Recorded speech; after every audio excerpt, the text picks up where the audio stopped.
शूरे ज़माना शेर से आगाज़ करता हूँ। सुल्तानी जमहूर का आता है ज़माना, जो नक्शे कोहन तुमको नज़र आए मिटा दो। जनाब डिप्टी चेयरमैन साहब, 1989 के साल में 1989 में सुप्रीम कोर्ट ने जावेद हाशमी के केस में इस बात की तशरीह की थी कि हमारे आइन में जो लफ्ज़ इलेक्शन का लफ्ज़ इस्तेमाल हुआ है उसका मतलब क्या होता है, और वो ये तशरीह थी कि वो महज इलेक्शन डे नहीं होता, वो महज वोट कास्टिंग नहीं होती, वो महज गिनती और नताइज का मुकम्मल होना नहीं होता, वो एक पूरा प्रोसेस होता है। जनाब चेयरमैन साहब, उसमें बहुत से मराहिल होते हैं, बहुत से लिंक्स, बहुत सी कड़ियां हैं। शेड्यूल के ऐलान से लेकर कागजात नामजदगी का दाखिल करना, उनकी पड़ताल, उन पर एतराज़ात, हतमी फहरिस्तें, कैंपेन, पोलिंग, नताइज, ये 6-7 मराहिल मजमूई तौर पर इलेक्शन जो है उसके लफ्ज का मतलब बनते हैं। इन तमाम मराहिल के दौरान, जिस तरह सेनेटर अली जफर साहब बयान कर चुके हैं, जो कुछ होता रहा, कागजात के फाड़ने और छीनने के हवाले से, तजवीज़ और तायद कुनिंदा को अगवा करने के हवाले से, कैंपेन के दौरान छापे,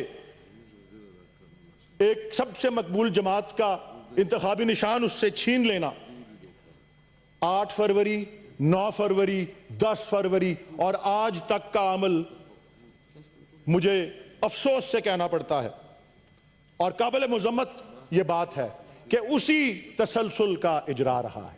सारे का सारा इलेक्शन प्रोसेस जो है वो टेंटेड रहा।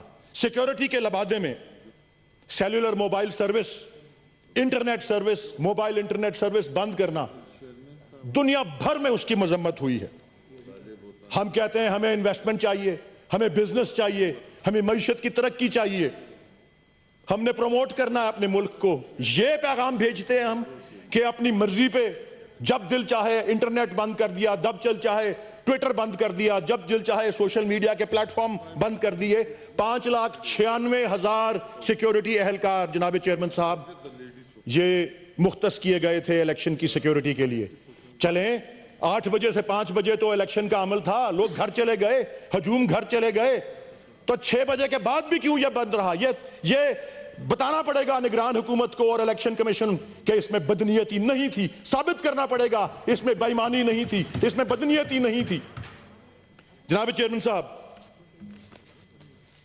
90,000 पोलिंग स्टेशंस जिनके बाहर चीफ इलेक्शन कमिश्नर ताकीद कर चुके थे इलेक्शन से 2 दिन पहले सब रिटर्निंग अफसर्स को कि फॉर्म 45 आवेजा करेंगे। कहां है वो फॉर्म 45? ऐलान कर चुके थे चीफ इलेक्शन कमिश्नर कि रात के 1 बजे तक नताइज आ जाएंगे। मुझे फौरन मुबस्सिरीन, बाहर के मुल्कों के जो सफरा हैं, डिप्लोमेट्स हैं, उनके लिए इलेक्शन कमीशन में एक पूरा हॉल था और उन सबको कहा गया था आज के 8:30-9 बजे रात के कि जी 2 बजे तक तमाम नताइज आ जाएंगे, तमाम नताइज। एक भी नतीजा नहीं आया। इंटरनेशनल कम्युनिटी ने सबसे मौसर अल्फाज में इंतखाब की शफाफियत के सिलसिले में अपने तहफ़्फ़ुज़ात का इजहार किया है। United States, Great Britain, European Union, अक़वाम मुत्तहिदा के सेक्रेटरी जनरल, कॉमनवेल्थ के ऑब्जर्वर्स, जिस दीदा दलेरी से इस पूरे प्रोसेस के अंदर उसकी आवाम के मैंडेट की पामाली हुई, वो सब दुनिया भर ने इस बार नोटिस लिया है जी।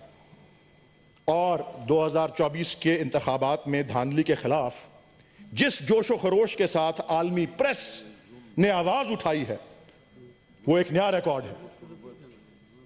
ये जरा नोट कीजिएगा जनाब चेयरमैन साहब, उन जराइद में, उन अखबारात में कौन शामिल है? इकोनॉमिस्ट है, टाइम्स है, गार्डियन है, ब्लूमबर्ग है, न्यूयॉर्क टाइम्स है, independent, France 24, financial times, BBC, CBC news, CNN, अल जजीरा TV। फहरिस्त बहुत लंबी हो जाएगी जनाब। कल रात फिच की जो रेटिंग एजेंसी है उसने अपने बयान में कहा कि अगर पाकिस्तान तहरीक इंसाफ को तनहा किया गया, आइसोलेट किया गया, तो उससे अवाम के अंदर अदम इत्मीनान और ज्यादा बढ़ेगा और वो बहुत ज्यादा अदम इत्मीनान का जो है बाइस बनेगा।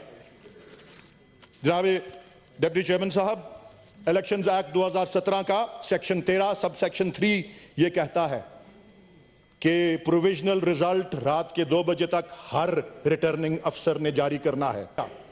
और कानून यह भी कहता है, इस ऐवान से वो कानून गुजर कर मंजूर हुआ है, ये तौहीन पार्लियामेंट के मुतरादिफ है। कानून की पामाली और उसकी खिलाफ वर्जी तो अपनी जगह है। हम घर चले जाए, अगर हम कानून बनाते हैं उस पर अमल नहीं होता, फिर आगे लिखा है कि अगले दिन सुबह 10 बजे तक आप नताइज शाया कर दें, वो भी नहीं ऐलान हुआ। 3-3, 4-4 दिन बाद जो है वो नताइज जो हैं वो आ रहे हैं। एक छोटा सा फ्रैक्शन जो था नताइज का वो सुबह 10 बजे तक आया। जनाब डेप्यूटी चेयरमैन साहब, पाकिस्तान में बदकिस्मती से संगदिली और बेहिसी रोज बरोज जो है बढ़ती जा रही है। अवाम के मैंडेट की पामाली, उस पर जो खुली वारदात हुई है, जिस पर पाकिस्तान के अंदर और पाकिस्तान के बाहर दुनिया भर में एहतजाज हो रहा है एक तरफ, और दूसरी तरफ चीफ इलेक्शन कमिश्नर ने मीडिया को ब्रीफिंग तक देने की जहमत नहीं की। ना ही चीफ जस्टिस ऑफ पाकिस्तान ने अवाम के इस अहम तरीन बुनियादी हक के बारे में कोई सुओ मोटो लिया। कहा जाता है कि हमें यूनिफाइड गवर्नमेंट बनानी चाहिए, इन हालात में कहा जाता है कि अफरा तफरी और तकसीम को हमें गुरेज करें, इससे मुल्क को इस्तेहकाम चाहिए। मैं भी मानता हूं मुल्क को अमन चाहिए, मुल्क को खुशहाली चाहिए। यह कभी हासिल नहीं हो सकती जनाब चेयरमैन साहब जब जमहूरी अमल को इस तरह से मसख या डिस्टॉर्ट किया जाए। हबीब जालिब ने खूब कहा था, जुल्म रहे और अमन भी हो, क्या मुमकिन है तुम ही कहो। जनाबी डिप्टी चेयरमैन साहब, हर इंतखाब के बाद धांधली के इल्जामात लगाए जाते रहे हैं। यह 12वां आम इंतखाब था। कहते हैं 1970 वाला पहला निस्बतन शफाफ था, बाकी 11 बशमूल 2024 के धांधली के उस पर इल्जाम लगते रहे। मगर किसी चीफ इलेक्शन कमिश्नर, किसी निगरान हुकूमत को आइन और कानून के मुताबिक सजा अभी तक नहीं दी गई। एहतसाब का खौफ और कानून का डर ही खत्म हो चुका है। इलेक्शन से एक दिन पहले हमारे निगरान वजीर आजम एक बैरूनी मुल्क खबर रसां एजेंसी को कहते हैं कि मैं गारंटी नहीं कर सकता कि फेयर एंड फ्री इलेक्शन होंगे। फिर 4 दिन बाद प्रेस कॉन्फ्रेंस करते हैं और कहते हैं कि अवाम ने रिजल्ट को एक्सेप्ट कर लिया है and they have moved on. तमाम जराइद ने, तमाम तज्जिया निगारों ने, मुबस्सिरीन ने कहा है कि किस जन्नत के अंदर रह रहे हैं हमारे निगरान वजीर आजम। क्या उनका पैमाना है फ्री और फेयर इलेक्शन का? ये जो कुछ हो चुका है और जो कुछ मेरे फाजिल कॉलीग्स कह चुके हैं, मैं तो यही तंबीह करूंगा जो कि फैज अहमद फैज मरहूम के अल्फाज में थी, और इजाजत लूंगा कि हर एक उलुल अम्र को सदा दो कि अपनी फर्ते अमल संभाले।